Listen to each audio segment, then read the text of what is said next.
Good morning to all dear students. Welcome foundation physics online education platform. Last time हमने dimensions के बारे में पढ़ा था और कुछ क्वेश्चंस भी किए थे, सोल्व किए थे हमने क्वेश्चंस। नेक्स्ट जो हमारा लेक्चर होगा वो लेक्चर होगा एरर पे। तो जो नेक्स्ट टॉपिक हमारा एरर, उसको भी ध्यान से समझना है क्योंकि काफ़ी जगह इसके क्वेश्चंस आ जाते हैं, कॉम्पिटिटिव में भी आ जाते हैं। तो हमें क्या एरर में क्या क्या पढ़ना है वो हम आज डिस्कस कर लेते हैं। सबसे पहले हम बात करते हैं कि एरर होता क्या है, पर क्यों आ जाता है एरर, ऐसा क्या हो गया। अच्छा, मैं किसी बच्चे को मैंने बोला कि मान लो मैं उनको बोला कि मेरे घर का डिस्टेंस जहाँ मैं यहाँ पे अभी फ़िलहाल हूँ यहाँ से 10 किलोमीटर दूर है। ठीक है भाई, यहाँ से मेरा होम कितना दूर है, 10 किलोमीटर। मैंने उनको बोला कि आप मेरा घर का जो डिस्टेंस है वो माप के आइए अपने डिवाइस से। तो वो डिवाइस लेके गए, एक स्टूडेंट लेके गया डिवाइस, तो उसने मापा 13 किलोमीटर। कितना, 13 किलोमीटर। दूसरे ने मापा 7 किलोमीटर। ये ए स्टूडेंट का है और ये बी स्टूडेंट का है। बट मैं आपसे पूछूं कि मेरा एक्चुअल वैल्यू कितना है घर का, 10 किलोमीटर। क्या ये एग्जैक्ट है? क्या नहीं है, ये तो डिफरेंस आ गया। ये वैल्यू क्या कहलाएगी? इस वैल्यू को बोला जाता है ट्रू वैल्यू, राइट। ये वैल्यू कहलाती हैं ऑब्जर्व्ड वैल्यू या फिर आप बोल लो इनको मेजर्ड वैल्यू। ओके, अब मैंने बोला कि भाई इसमें तो दिक्कत है, आपका डिफरेंस आ गया। जो डिफरेंस होता है ट्रू वैल्यू का और मेजर्ड वैल्यू का, उसी को कहा जाता है एरर। ये तो ब्लंडर एरर्स हैं, इसको हम एरर कंसीडर नहीं करते, ये तो आपकी कैलकुलेशन ही गलत है। एरर बेसिकली क्या होता है? एरर होगा true value minus measured value. True value मतलब जो एक्चुअल वैल्यू है आपकी, उसमें से अगर आप मेजर्ड वैल्यू को माइनस कर देते हैं तो वो जो वैल्यू डिफरेंस आएगा उसको कहा गया error. The error is a difference between true value and measured value. Got it? Next, मैं आपसे पूछा कि मान लो इसमें से इसको माइनस करो, तो एक बच्चे ने माइनस करा तो आया -3 किलोमीटर। दूसरे बच्चे का भी माइनस कर दिया, उसका भी आया +3 किलोमीटर। दोनों बच्चे बड़े समझदार, उन्होंने कहा देखो जी मेरा माइनस है इसका प्लस है, तो नेट क्या हो गया, 0। एरर 0 हो गया। नहीं, एरर 0 नहीं हो सकता। एरर हमेशा ऐड कर सकते हैं हम, माइनस कभी नहीं करेंगे, राइट। एरर को हमेशा ऐड किया जाता है, ना कि माइनस करते हैं। तो याद रखना, ये नोट बना के लिख लें आप स्पेशल, एरर ऑलवेज एडिड। उसको आप एडिट कर सकते हो, आप एडिट अप, दैट्स इट। उसको माइनस नहीं कर सकते आप। एरर तो एरर होता है, ऐसा थोड़ी ना है कि आप जब घर पे कोई दूध वाला दूध देने आता है तो वो 1 लीटर उसने दूध डाल दिया उसे कंटेनर से। अब आप ये भी देखते होंगे कि थोड़ा सा दूध और डालता है वो, ऐसे तो एरर आ गया, आया ना एरर। तो एरर तो होगा, चाहे वो प्लस में हो या फिर माइनस में हो।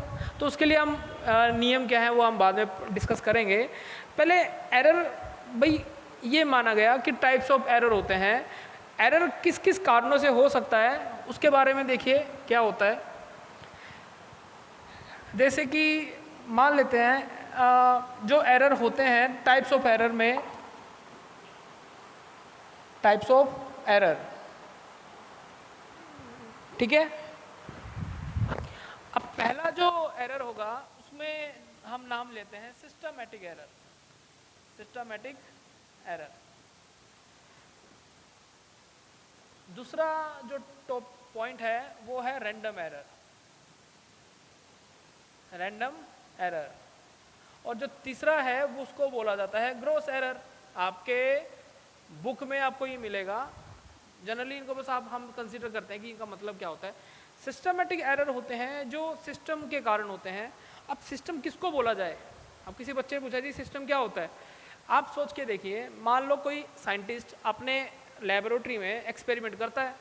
अब एक्सपेरिमेंट करने के लिए उसको बहुत सारे डिवाइसेस मिलते होंगे, चाहिए उसको करने के लिए, है ना। हवा पानी वहाँ का क्या होगा, उसमें और लोग भी खड़े होंगे, तो एरर किसी कारण भी हो सकता है।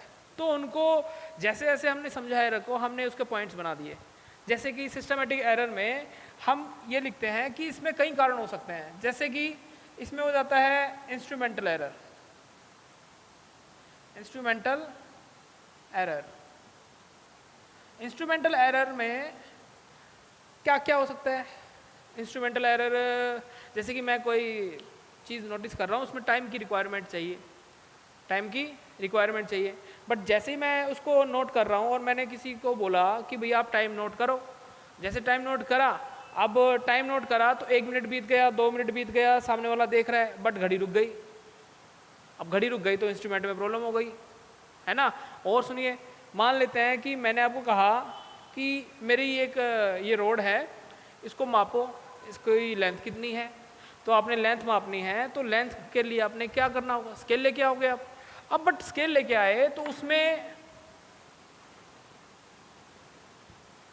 अब ये स्केल ऐसी होती है 0, 1, 2, 3, 4, 5, है ना, मीटर में, बट ये टूटी हुई है। क्या हुई है? टूटी हुई है। कुछ ये मान लो, ये कुछ ऐसी है, ये टूट गया यहाँ से, ये 1, ये 2, ये 3, अब ये 4, अब ये 5। और आपको ये नहीं पता कि ये पीछे कितना हिस्सा इतना है कि इतना है, हम नहीं पता हमें, तो हम क्या करेंगे अब? तो मैं क्या करता हूँ, तो मैं यहाँ से स्टार्ट करूँगा, मैंने किसी चीज़ की लेंथ मापी, तो ये मापी, तो ये आई मान लो 5 मीटर। कितनी आई? 5 मीटर। बट क्या ये एक्चुअली 5 मीटर है क्या? ये लिखना गलत होगा। मैंने इसको यहाँ पे लगाया, तो ये इधर आया, तो एक्चुअल में कितना है ये? 4 मीटर। अगर मैं इसको यहाँ से माप रहा हूँ, अगर मैं इसको एग्जैक्ट इसके सामने रखूँगा तो शायद ये 4 मीटर पे आ गए। तो ऐसे तो ये दिक्कत आ गई, इंस्ट्रूमेंटल हमारा ख़राब है, हम इंस्ट्रूमेंट में प्रॉब्लम है हमारी, उसके कारण एरर आ सकता है। तो ये एरर हो गया, तो ये मान लिया हमने इंस्ट्रूमेंटल एरर। और देखो, कुछ भी कारण हो सकते हैं इंस्ट्रूमेंट में। बी में जैसे कि इसमें लिख लेते हैं अपन imperfect technique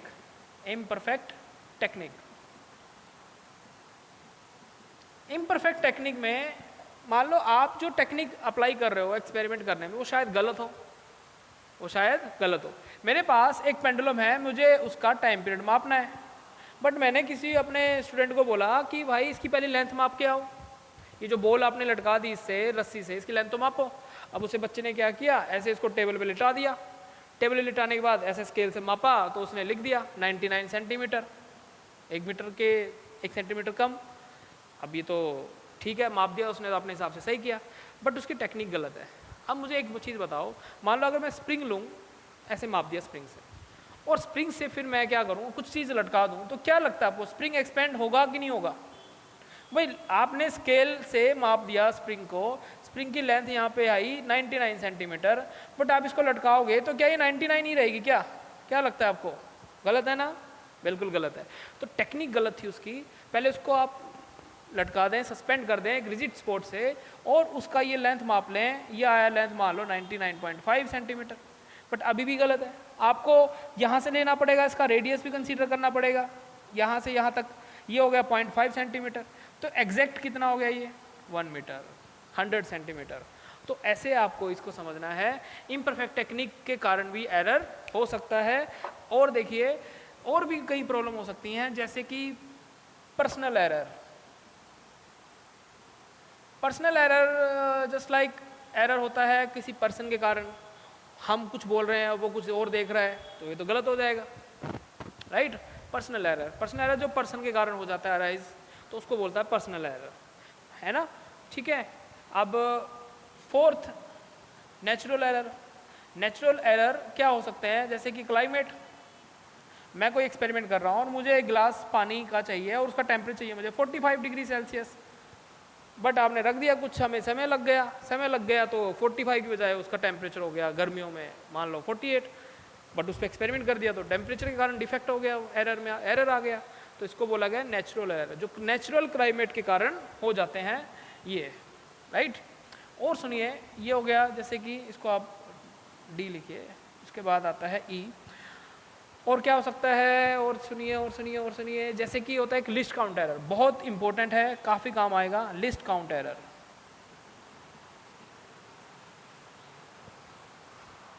list count error का मतलब होता है कम से कम मापना, ठीक है। मान लेते हैं कि मैं क्या करता हूँ, मेरे पास एक रस्सी है, मुझे उसकी यहाँ तक लेंथ मापनी है, तो मैंने अपने स्टूडेंट को बोला भैया इसको मापो, स्केल लेके आओ, कुछ करो, लेके आओ। अब मुझे बताओ, मैं एक स्केल ले आया, मान लो ये स्केल ले आया, एक बच्चा एक स्केल लेके आया, यहाँ लिखा हुआ है 1 मीटर और यहाँ लिखा हुआ है 2 मीटर। ठीक है भाई, क्या लिखा हुआ है? 2 मीटर। अब उसने माप दिया, मुझे बताओ 1 मीटर में कितने इसमें अंदर वो होंगे डिवीज़न? 100, तो तभी तो 100 सेंटीमीटर बनेगा, तो 100 डिवीज़न। बट आपने मापा तो क्या देखा, ये यहाँ आ जाती है। क्या ये एग्जैक्ट 2 मीटर है? क्या एग्जैक्ट नहीं है, ये थोड़ा कम है, बट फिर भी आप क्या लिख लोगे? इसको 2 लिख लोगे। बट अगर ये इधर होता तो क्या ये 2 लिखते आप? तो आप एग्जैक्ट 2 ना लिख के इसको एग्जैक्ट क्या लिखते? 1 लिखते, क्योंकि 1 से थोड़ा सा आगे है। आइडिया आ रहा है ना? बट मैंने 2 लिख दिया, तो मैं कैसे लिख दिया? ये तो एरर है इसका मतलब। ओके, अब दूसरा बच्चा जो लेके आया, इस बच्चे की स्केल में 100 डिवीज़न नहीं थे, उसके डिवीज़न देखो, इसमें कम से कम उसने 1 मापा, चाहे तो वो 1 मीटर मापेगा या फिर 2 मीटर मापेगा, कम से कम। लिस्ट का मतलब होता है कम से कम, काउंट मतलब आपको पता है मापना। तो 1 मीटर में वो यहाँ अगर लेंथ है, इस रस्सी की यहाँ तक मापनी है आपको, तो देखो ये वाली लेंथ 1 मीटर तो नहीं है, 1 से थोड़ी ज़्यादा है, तो आपने यहाँ पे 1 लिख दिया। मैंने ये बोला यहाँ तक मापो, इस लेंथ तक, तो आपने यहाँ 2 लिख दिया। दोनों के बीच का डिफरेंस कितना है? 1। तो कम से कम 1 का एरर आ गया इसमें। अच्छा, और सुनो, मान लो इसमें 1 का एरर आया ना, ये कौन सी स्केल थी? मीटर स्केल, इसको मीटर स्केल कहा जाता है, राइट। अब मैं क्या करता हूँ, इसी रस्सी को मैंने दूसरी स्केल से मापा, जिसमें 1 से लेके यहाँ 0 से लेके यहाँ तक 100 डिवीज़न ऐसे होते हैं ना स्केल में, 100 डिवीज़न। ठीक है भाई, यहाँ पे भी हैं। बट जब यहाँ आए, ये हमारा होता है यहाँ पे 2 मीटर, ठीक है, तो मतलब 200 सेंटीमीटर हो गया ना। चलिए, अब बट यहाँ ध्यान से सुनो आप, अब ये तो देखो यहाँ लिखा हुआ है मान लो 89 और यहाँ लिखा हुआ है 90। क्या ये लाइन 89 के पास आई? क्या 189, सॉरी 190, क्या ये 189 के पास आई? क्या ये वाली लाइन? नहीं। क्या ये 190 के पास आई? नहीं। अब जब आपने इसको मापा, तो आप अगर ये नज़दीक है, मान लो ये 189 है, इसको थोड़ा बड़ा बना लेता हूँ, 190 है, और ये स्केल अगर ये रस्सी की लेंथ अगर इसके नज़दीक आती है, तो आपने इसको लिख दिया 189 सेंटीमीटर। बट अगर ये इसके नज़दीक आती है, तो आपने क्या लिखा? 190 सेंटीमीटर। अभी भी डिफरेंस कितना है? 1 सेंटीमीटर का। पहले कितना डिफरेंस था? 1 मीटर का। जो कम से कम जो मापता है वो स्केल, वही उसका क्या कहलाएगा? List count error. मेरी घड़ी, एक घड़ी में मान लो 1 घंटे वाली सुई है बस, तो वो घंटे वाली सुई है, तो आप मुझे बताओ क्या होगा उसमें? उसमें ये होगा कि अगर मान लो ये घंटे वाली सुई है और ये यहाँ है, मुझे बताओ ये आप क्या मानोगे? इसको 7 ही मानोगे ना।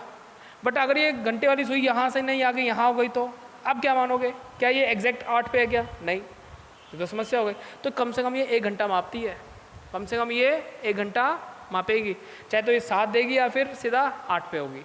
तो ऐसे ही इसमें तो लिस्ट काउंट एरर किसी डिवाइस का क्या होता है? जो वैल्यू वो कम से कम मापता है ना, वही उसका लिस्ट काउंट एरर होता है। ये फिर आएगा आगे, फिर मैं इस पर डिटेल पे और जाऊँगा। फिलहाल के लिए मानिए लिस्ट काउंट एरर क्या होता है? जो वो डिवाइस मेजर करता है वैल्यू, वही जो कम से कम करता है। ये कितना मेजर कर रहा है? कम से कम 1 सेंटीमीटर। पहले वाली स्केल कितना कर रही थी? 1 मीटर। वही इसका क्या कहलाएगा? List count error. मेरी घड़ी में सेकंड वाली सुई है, वो कितना मापती है? 1 सेकंड, फिर 2 सेकंड, फिर 3 सेकंड, ऐसे 60 सेकंड तक चलती है। तो कितना कम से कम मापती है? 60 सेकंड, सॉरी 1 सेकंड। बट मैं एक ऐसी घड़ी लेके आया जो 1 सेकंड का 10वां हिस्सा तक माप देगी, तो उसका लिस्ट काउंट क्या कहलाएगा? 0.1 सेकंड। और जो 1 सेकंड माप रही है सुई, उसका लिस्ट काउंट कितना है? 1 सेकंड। जो मिनट वाली है वो कितना है लिस्ट काउंट? 1 मिनट। जो घंटे वाली है उसका 1 आवर, ऐसे लिया जाता है, राइट। तो आपको समझना होगा कि लिस्ट काउंट एरर क्या होते हैं, क्योंकि इसका आगे हमें काफ़ी यूज़ करना है क्वेश्चंस करने में। देखिए, ये तो हो गई भाई जो एरर्स हमारे सिस्टम के कारण होते हैं, इनको हम रिजोल्व कर लेते हैं, उसमें कोई इशू नहीं है। बट कई एरर ऐसे होते हैं जिसको आप रिजोल्व नहीं कर पाते। मान लो आप कहीं घूमने जा रहे हो और स्टेशन पे आपको एक विंग मशीन दिखा और आपने सोचा कि भाई मैं आज अपना वेट माप लेता हूँ, आपका वेट आपको पता है कि मेरा वेट है मान लो 56 किलो, ठीक है भाई, ये लिख दिया। अब बच्चे को उत्सुकता हुई और वो चला गया विंग मशीन पे, लो जी खड़ा हो गया जाके विंग मशीन पे, है ना, ऐसी ऐसी होती है ना विंग मशीन, यहाँ एक लाइट जलती रहती है, यहाँ खड़ा हो गया बच्चा, लो जी खड़ा हो गया, खड़ा हुआ तो उसका वेट दिखाया इसने मान लो जी 250 किलो। ये तो समस्या हो गई, इतना एरर तो नहीं है भाई, इतना वेट तो नहीं है मेरा, है ना। उस बच्चे ने सोचा, फिर दोबारा फिर गया, 1 रुपये का सिक्का डाला तो अब दिखाता है वो 10 किलो। हर बार अलग वैल्यू दिखाता है, एग्जैक्ट वैल्यू तो नहीं आ रही उसकी। तो हमने सोचा भाई ये तो समस्या हो गई, क्या समस्या है, अब विंग मशीन में क्या प्रॉब्लम है, किस कारण एरर दिखा रहा है, इसका तो नहीं पता चला। बट वो बच्चा बड़ा समझदार था, उसने क्या किया, उसने एक काम किया, भाई मुझे नहीं पता मेरा एरर किस कारण आया, कोई मुझे सोर्स नहीं दिखा उसका, तो उस बच्चे ने क्या किया, उसने बहुत सारी ऑब्जर्वेशन ले ली। मान लो उसने 10 रुपये खर्च करे एक एक सिक्का डाल के, तो 10 ऑब्जर्वेशन ले ली उसने। कभी आई उसकी मान लो 10 किलो, कभी आई उसकी 40, कभी आई उसकी 250, कभी आई 110, ऐसे करते करते मान लो 10 ले ली, और 10 में मान लो 130 आई, और उसको 10 से डिवाइड कर दिया ऐड करके वैल्यूज़ को। आता है ना ये मीन वैल्यू निकालना। तो रैंडम एरर जो होते हैं, जिसका कोई सोर्स नहीं पता होता, जिसको आपको, ये तो रिजोल्व हो जाते हैं इन चीज़ों को ठीक करके, बट रैंडम एरर को कैसे ठीक करोगे आप। तो resolution of random error by taking many observation. तो रिजोल्यूशन क्या है इसका, इसको रिजोल्व कैसे करेंगे, we can take many observation then we conclude that random error is resolved. तो रिजोल्व्ड कब होगा, जब आप बहुत सारी ऑब्जर्वेशन ले लोगे और उसका क्या निकाल लोगे, मीन निकाल लोगे, तो हम मान लेते हैं क्या है, रैंडम एरर रिजोल्व हो गया, और शायद उसका जो वैल्यू आया वो एग्जैक्ट 56 आ गया, बिल्कुल ठीक किया उसने। तो 56 किलो उसका एक्चुअल था, वो आ गया। तो यही हमने आगे पढ़ना है, रैंडम एरर के कारण जो एरर होते हैं उसको कैसे रिजोल्व किया जाता है, वही आगे हमारा नेक्स्ट कैलकुलेशन होगा, ठीक है। तो रैंडम एरर से कोई माई बाप नहीं है ना, कुछ नहीं पता किस कारण एरर हो गया, हर बार अलग दिखाता है। फिर एक और होता है लास्ट में ग्रॉस एरर। ग्रॉस एरर तो ये लगा लो, सामने वाला जो है ना पर्सन जिसको आप कुछ कैलकुलेशन बता रहे हो, वो केयरलेस हो गया बिल्कुल, है ना, उसको कुछ नहीं पता, आपने जो बोला उसका बिल्कुल उल्टा किया। आपने बोला उसको लिखो भाई 75, ओ बाबूजी ने क्या लिख दिया, उसने लिख दिया 95। अब बताओ ये एरर है क्या, ये तो वैल्यू चेंज हो गई।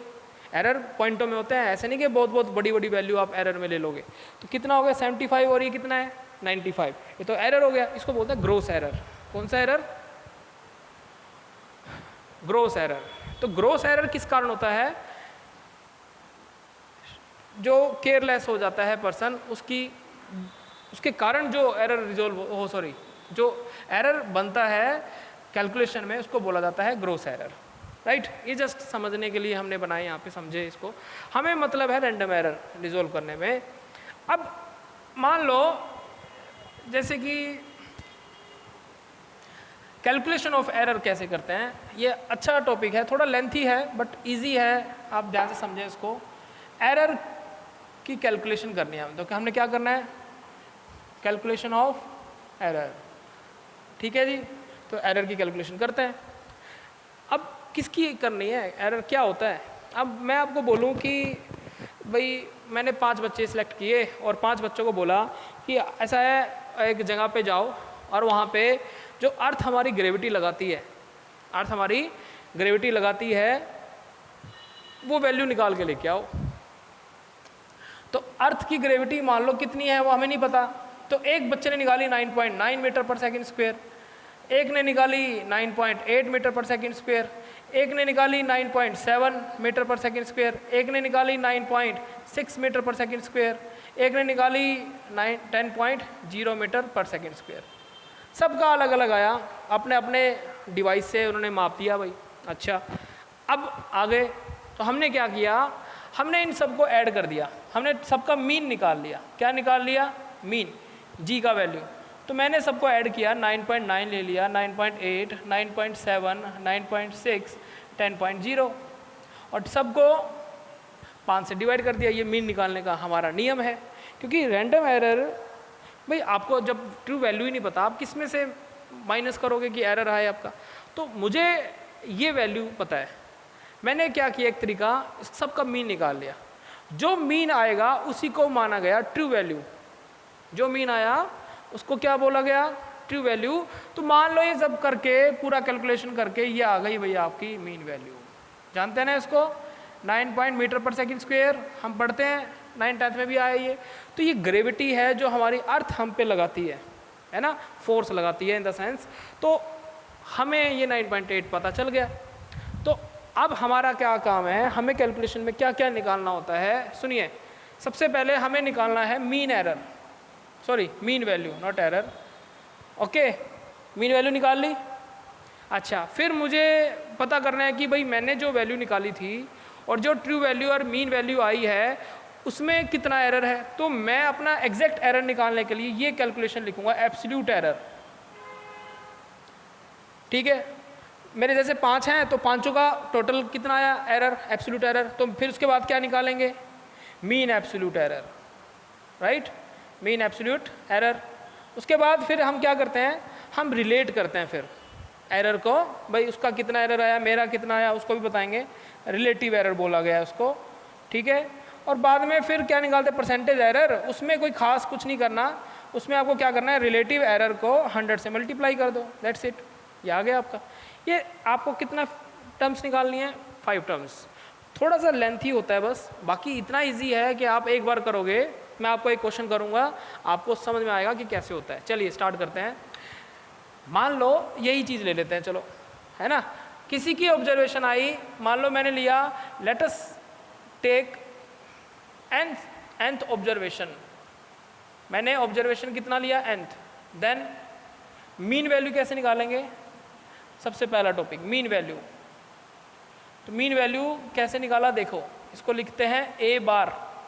ए बार लिखा जाएगा A1 A2 A3 AN divide by n। Okay, और देखिए उसके बाद मुझे क्या निकालना है, मुझे निकालना है एब्सोल्यूट एरर। एब्सोल्यूट एरर कैसे निकालूंगा जी मैं, मुझे सबका निकालना है। तो मैंने लिखा delta A1 is equal to जो वैल्यू है एग्जैक्ट ट्रू वैल्यू या मीन वैल्यू माइनस A1 कर दो। ओके, जो वैल्यू आएगी। दूसरा delta A2 A bar minus A2। तो सब अपनी अपनी कैलकुलेशन में से एग्जैक्ट वैल्यू में से हम अपनी अपनी वैल्यू माइनस कर लेंगे, और ऐसे कितना तक जाएगा ये AN तक। सबका अपना अपना एरर आ गया, जितनी ऑब्जर्वेशन थी, n ऑब्जर्वेशन है तो n एरर, एब्सोल्यूट एरर आ गई। अब हमें क्या करना है, तीसरा मीन निकालो भाई, मीन एब्सोल्यूट एरर। उसको कैसे निकाल लेंगे, डेल्टा A बार, जितना ऑब्जर्वेशन आपने एब्सोल्यूट एरर का निकाला है वैल्यू, उसको आप सबको ऐड कर दो, बट ऐसे। ये ऐसे मैं क्यों लिख रहा हूँ वो आपको मैं अभी बताता हूँ, लास्ट टाइम हमने यही पढ़ा था।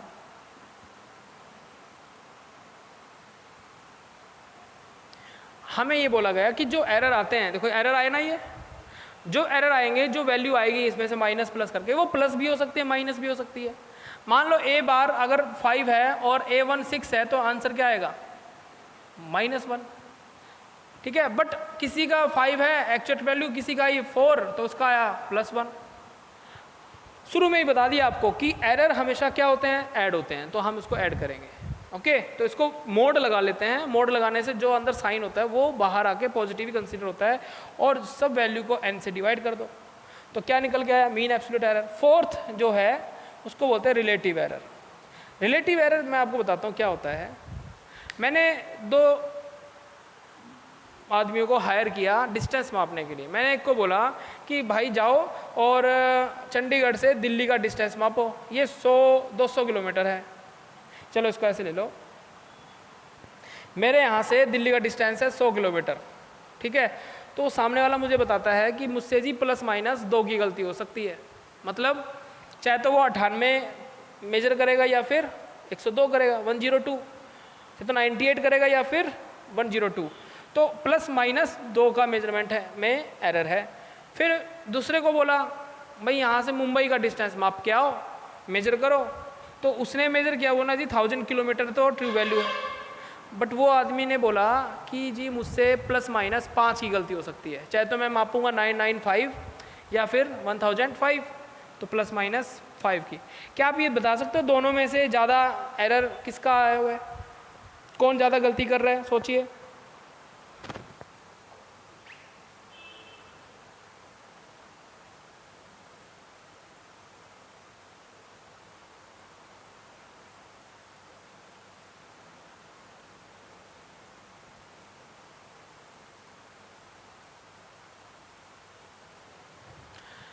चलिए स्टार्ट करते हैं। ये 100 में 2 की गलती कर रहा है, तो एक में कितनी करेगा, 2/100, 1 किलोमीटर में ना।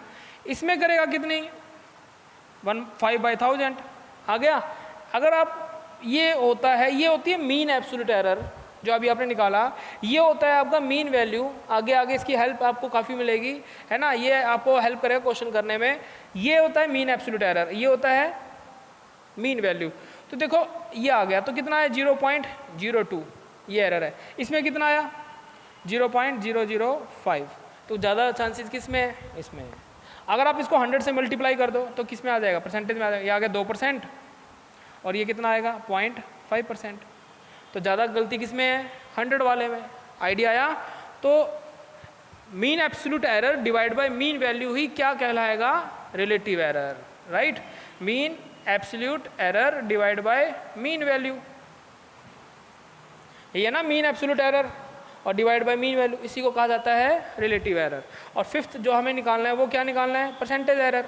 उसको हमने कुछ नहीं करना, उसको आप ऐसे लिख सकते हैं, relative error into 100, that's it.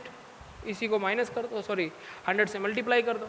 तो ये 5 आपको पैरामीटर्स आपको निकालने हैं किसी भी पर्टिकुलर एक्सपेरिमेंट के लिए। ओके, तो इसको आपको समझना है। मैं एक क्वेश्चन आपको करके दिखाता हूँ, उसके बाद आपको खुद से ट्राई करने हैं, और आपकी बुक में काफ़ी सारे होंगे इसके क्वेश्चन रिलेटेड, आपको करने हैं। अच्छे से समझिए क्या से करते हैं इसको। एक क्वेश्चन मैं आपको करके दिखाता हूँ, देखिए। ये आपने उतार लिया, अच्छे से करते हैं, देखिए।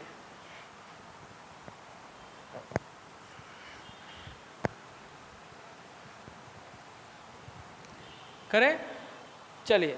अब मान लो मैं क्या करता हूँ, मेरे पास एक ग्लास है। ग्लास जैसे आपने पढ़ा होगा छोटी क्लास में, रिफ्रैक्शन पढ़ते हैं हम लाइट के चैप्टर में। तो मान लो ये ग्लास मटेरियल है, और उसका मुझे रिफ्रैक्टिव इंडेक्स निकालना है। मैंने कई बार इसको ट्राई किया, हर बार ऑब्जर्वेशन अलग अलग आती है। तो एक बार रिफ्रैक्टिव इंडेक्स का वैल्यू आया मान लो 2.36, एक बार आया 2.32, एक बार आया 2.34, एक बार आया 2.35। हर बार अलग आता है। बट मुझे तो भाई इस मटेरियल का एग्जैक्ट रिफ्रैक्टिव इंडेक्स बताओ। तो उसके लिए मैं क्या करता हूँ, ये पैरामीटर्स को फॉलो करूँगा। चलिए करते हैं। पहला क्या होगा, सबसे पहले क्या निकालेंगे हम, मीन वैल्यू। क्या निकालेंगे, मीन वैल्यू। तो मैंने इसको निकाला, तो मैंने निकाला n बार। तो ये आया 2.36 प्लस 2.32, 2.34, 2.35 डिवाइड बाय 4। 4 ऑब्जर्वेशन है तो 4 से कर दो, कुछ नहीं है, ये लेंथी हो जाते हैं बस। बाकी आप कितना ऑब्जर्वेशन ले लो, आपकी इच्छा है। आ गया,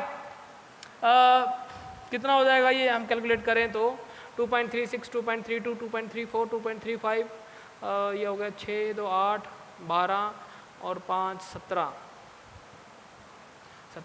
4 और 7 और 10 और 3, 13, राइट। अच्छा जी, 13 और ये हो गया 1, 3, 5, 7, 9, 9.37 डिवाइड बाई 4। देख लेंगे कैलकुलेशन करके, ये आ गए भाई। ओके, अब आप क्या करोगे, आप सबका ऑब्जर्वेशन निकालना है अलग अलग।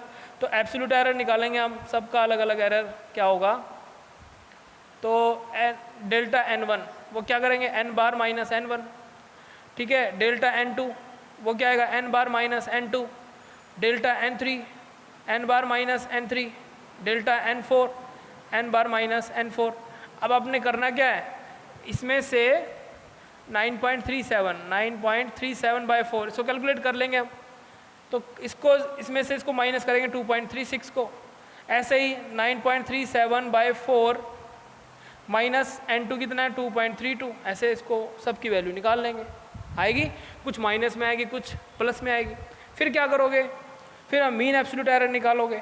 उसमें क्या करना है, डेल्टा एन बार। तो आपने क्या करना है, delta N1, delta N2, delta N3, delta N4 divide by n। आ गया, ओके। और बाद में क्या करना है, रिलेटिव एरर। आपने कुछ नहीं करना, मीन एब्सोल्यूट एरर आ गया और मीन वैल्यू उसको डिवाइड कर दो। तो delta N bar divide by N bar, तो जो वैल्यू आएगी डेल्टा एन बार, मान लो कुछ भी आया, इसको करेंगे तो इसकी वैल्यू आएगी। और परसेंटेज एरर क्या होगा, इसको इसको 100 से मल्टीप्लाई कर दो, then we conclude percentage error. हमने कंक्लूड किया कि हमें जब ये एरर्स निकालने हैं तो 5 पैरामीटर फॉलो करने होते हैं। जस्ट आपको थोड़ा सा लेंथी टाइम ज़्यादा लगता होगा कैलकुलेशन करने में, बट हो जाएगा। इसमें कुछ क्वेश्चंस आपकी बुक में हैं, आप उनको ट्राई कीजिए, बट ट्राई करें। ऐसे नहीं कि आपको देखने से सब कुछ आ जाएगा, नहीं, प्रैक्टिस आपको मस्ट है। अगर प्रैक्टिस नहीं करेंगे तो आपको क्वेश्चंस नहीं आएंगे। ऐसा हो जाता है बच्चा सोच लेता है हाँ जी मुझे तो आ गया, पर जो कैलकुलेट करने बैठता है तो फंस जाता है, क्योंकि उसने प्रैक्टिस नहीं किया ना। ओके, तो आपको प्रैक्टिस भी करनी है और आपको चीज़ों को समझना है। नेक्स्ट जो टॉपिक है हमारा एरर, 4 ऑपरेशन हम पढ़ते हैं। कौन से मल्टीप्लिकेशन हो गया, डिवीज़न हो गया, सब्ट्रैक्शन हो गया और एडिशन हो गया। तो 4 ऑपरेशन में भी एरर्स को निकाला जाता है। वो कैसे निकालेंगे वो हमने समझना है। नेक्स्ट टॉपिक, ठीक है, ये हो जाएगा क्वेश्चन, आप कर लेंगे सॉल्यूशन इसका। आगे बढ़ते हैं, देखिए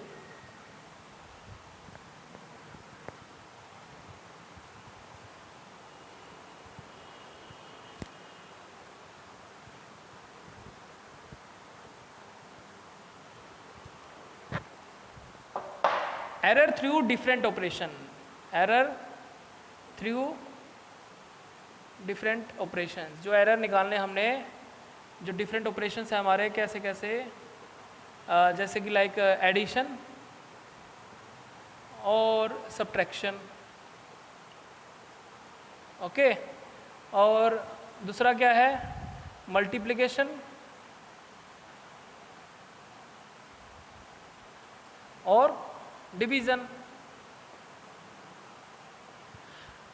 बहुत सिंपल तरीके से बताऊं, इनका नियम एक ही है, इसका नियम भी एक ही है, अलग अलग हैं बट ध्यान रखें कैसे।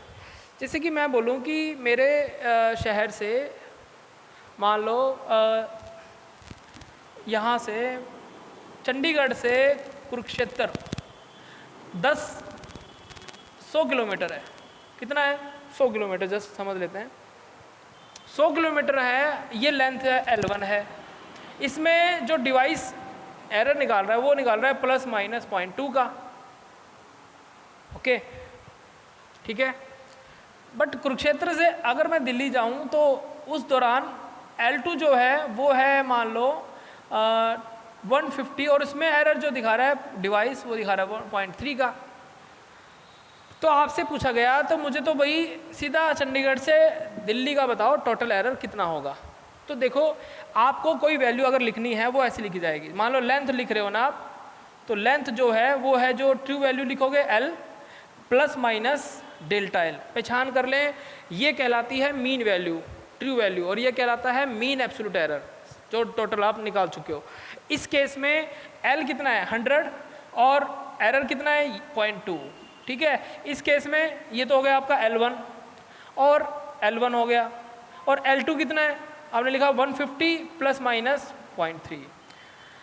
बट एडिशन करना है मुझे, तो टोटल रिजल्ट निकालना है क्या, R = L1 + L2, ठीक है। L1 + L2 आपने ये वैल्यू लिख दिया। मैं आपको शुरू में बता चुका हूँ कि error always added up, right. Error को हमेशा ऐड किया जाता है। तो अगर आप इसको लिखोगे तो 100 ±0.2 प्लस 150 ±0.3। देखो बहुत इजी है, आपने कुछ नहीं करना, इनकी ट्रू वैल्यू ऐड कर दो। ये हो गया 100 + 150 ±0.2। एरर हमेशा क्या करते हैं, ऐड। ये हो गया 0.3, तो ये आया 250 ±0.5। This is resultant. ये हमने कौन सा ऑपरेशन किया, एडिशन वाला, ठीक है। ये हमने क्या कर लिया, रिजल्टेंट निकाल लिया ऐड करके, राइट।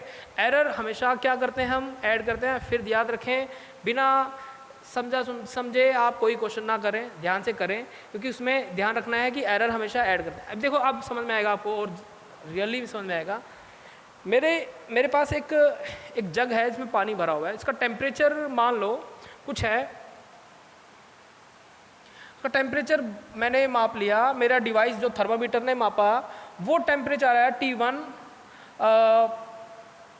25 डिग्री सेल्सियस और प्लस माइनस 0.2, इतना एरर दिखा रहा है थर्मामीटर इतने टेम्परेचर पे, राइट। बट मैंने इसको गर्म कर लिया। अब गर्म करके इसका टेम्परेचर राइज हो गया, मान ले हम 47 डिग्री सेल्सियस हो गया। जब 47 डिग्री सेल्सियस हो गया इसी पानी का टेम्परेचर, तो थर्मामीटर डाल के इसमें डिप करके देखा तो जो फाइनल वैल्यू आता है वो आता है 47 डिग्री सेल्सियस प्लस माइनस 0.3। उसमें भी क्या आ गया, एरर आ गया। अब सबसे इंपॉर्टेंट चीज़ मैंने आपसे पूछा, find the rise of temperature with error limits. आपको क्वेश्चन क्या आया, find the rise of temperature with error limits. तो वो कैसे निकालेंगे, तो राइज कैसे निकालते हैं हम, राइज ऑफ टेम्परेचर डिफरेंस ही तो है ना बेसिकली। तो क्या करोगे आप, फाइनल वैल्यू में से माइनस कर दो इनिशियल वैल्यू, तो आपका डिफरेंस आ गया, वही तो राइज किया इसने। तो देखो कैसे आएगा, इसको आप लिख लो, कुछ भी लिख लो, टी लिख लो, है ना, टी रिजल्टेंट लिख लो, राइज लिख लो।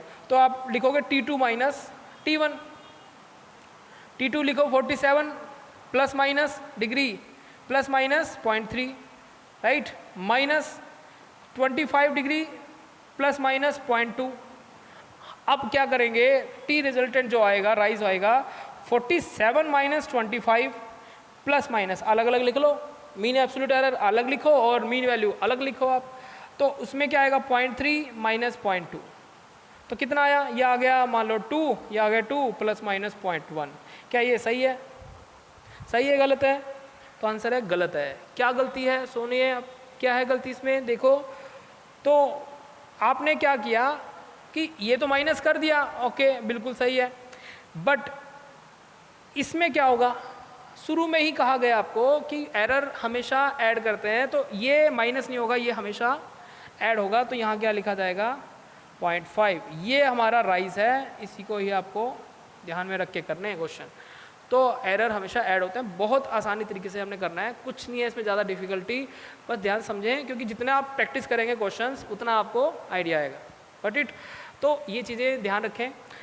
एडिशन और सब्ट्रैक्शन हो गया, आपको इससे रिलेटेड काफ़ी और क्वेश्चन आपको बुक में प्रोवाइड हैं, मिलेंगे, उनको आप करिए, ध्यान से करिए, प्रैक्टिस कीजिए। गलत करो, मैं कह रहा हूँ आप एक बार गलत करोगे, 2 बार करोगे, तीसरी बार सही होगा, राइट। चलिए आज के लिए इतना ही, thank you so much. Next lecture में हम मल्टीप्लिकेशन और डिवीज़न, सिग्निफिकेंट फिगर्स, इन चीज़ों के बारे में डिस्कस करेंगे। चलिए।